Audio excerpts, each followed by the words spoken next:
Show de bola, show de bola. Agora vamos fazer o seguinte, vamos então revelar quais são as 5 outras dicas para você simplesmente ficar fera em leitura e interpretação de diagramas elétricos.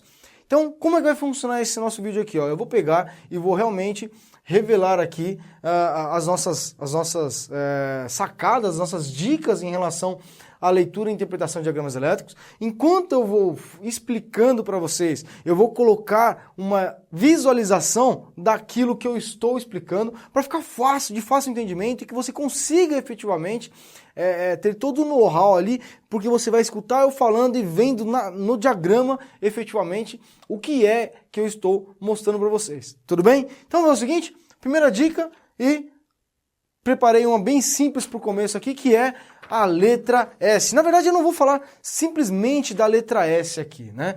Então, em um diagrama, existe uma regra que são as simbologias literais. Como assim literais? De literatura mesmo, né? Ou seja, letras que são utilizadas para você identificar e você localizar, vamos dizer assim, os componentes dentro de uma instalação. Porque o simples fato de você observar a letra vai permitir com que você consiga efetivamente identificar qual é o componente mesmo sem vê-lo fisicamente. Por exemplo, por que eu escolhi a letra S como a quarta dica aqui, né, a quarta sacada? Porque, na verdade, a letra S ela simboliza pra gente os seccionadores, né? Seja ele as botoeiras, seja fim de curso e assim por diante. Então eu até trouxe aqui como exemplo para você uma botoeira que é uma botoeira de emergência, né? E uma outra botoeira só que vermelha. Então a letra S ela simboliza para nós esses dispositivos, ou seja, o simples fato de ver em um diagrama a letra S do lado de um contato, vamos dizer assim, você já sabe que é um dispositivo de seccionamento, seja ele um botão ou um fim de curso, mas ele é um dispositivo de seccionamento, tudo bem? Então, fique atento às literaturas encontradas nos diagramas. Você vai observar que existe sim uma referência em relação a cada um dos nomes que nós temos que dar a cada um dos contatos que existem ou a cada um dos dispositivos simbolizados, ou seja, transformados em símbolos, que são os desenhos nos diagramas elétricos que você vai ter na sua mão, tá bom? Então, primeira sacada aqui na quarta foi as literaturas, os símbolos literais, tudo bem? E a quinta? Vamos para a quinta sacada aqui então? Então, número dos cabos quando a gente fala de montagem de painel, tá bom? Então olha só, vamos fazer o seguinte, eu vou destacar aqui, vamos seguir o padrão que nós estamos fazendo ali, ó. Eu vou destacar aqui as nossas sacadas, né? As nossas dicas. Então vou pegar aqui, ó. Pronto.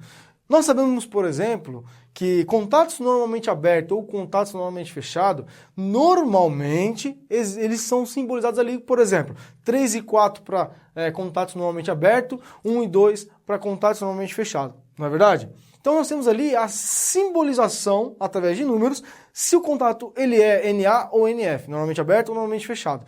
No entanto, na hora de você realizar uma manutenção, na hora que você vai realizar a montagem de um painel, você precisa identificar os condutores que você está interligando ali, não é isso? Só que como que eu faço a simbolização através de anilhas, né? Vou até mostrar para vocês aí uma anilha que a gente pode usar como referência aqui da nossa aula de hoje. Como que você identifica as anilhas que estão sendo como é que você identifica os cabos que estão fazendo parte ali da montagem do painel, ou como é que você encontra um defeito buscando o condutor correto? Através da identificação das anilhas, que nada mais é do que o número do cabo expresso no diagrama. Como você pode observar agora, o condutor ele recebe uma numeração que vai ser expressa depois fisicamente por uma anilha que vai ser associada a este cabo.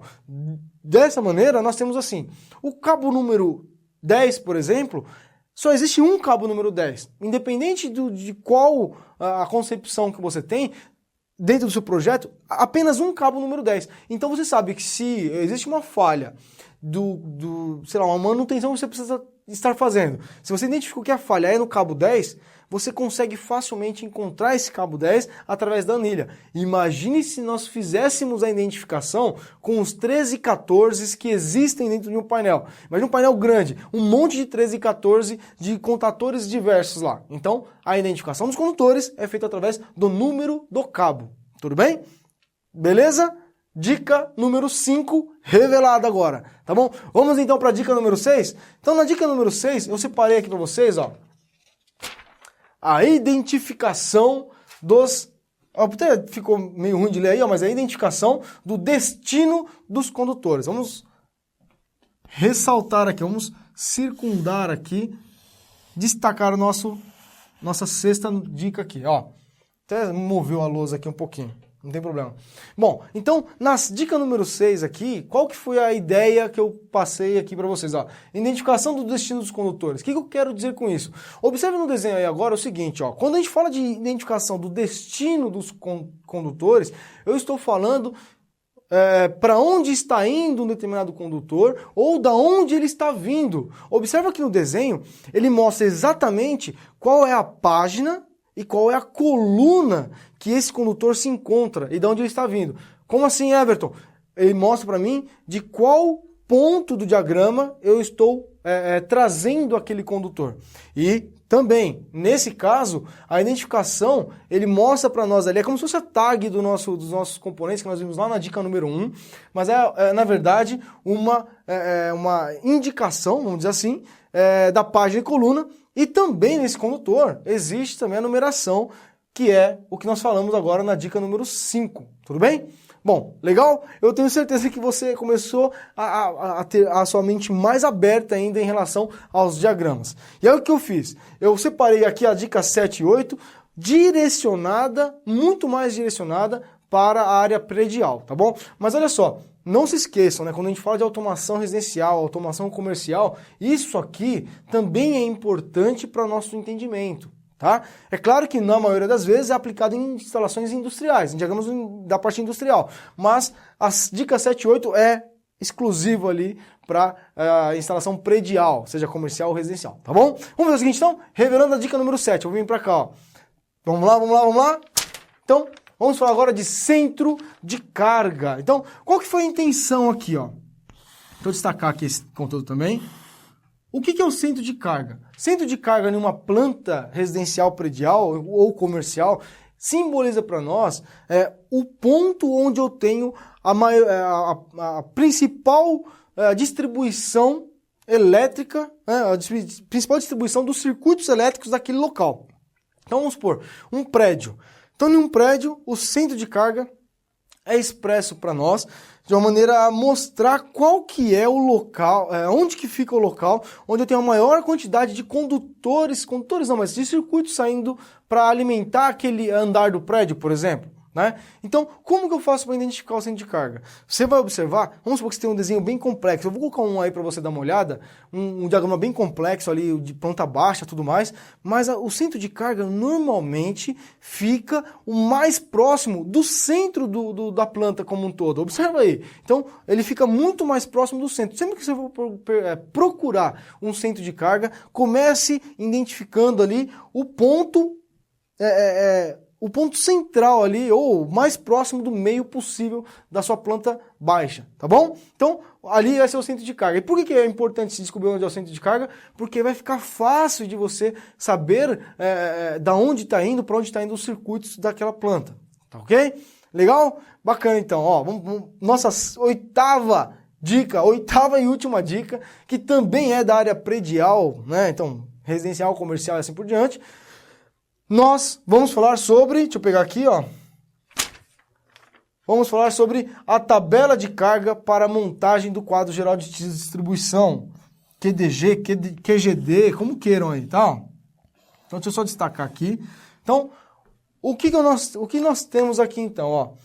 A tabela de carga nada mais é do que uma tabela que vai estar junto do diagrama unifilar, pelo menos deveria ou estar junto do unifilar ou ser um anexo do seu diagrama, do seu projeto, onde você consegue, através dessa tabela, descobrir exatamente, eu até vou colocar uma aí para você dar uma olhada, exatamente quais são as cargas que estão ali, ou seja, quais são os circuitos que saem desse quadro de distribuição para a planta como um todo, e principalmente, que você tem que tomar muita atenção na hora de ligar o quadro lá, quais são as fases que alimentam cada um dos circuitos.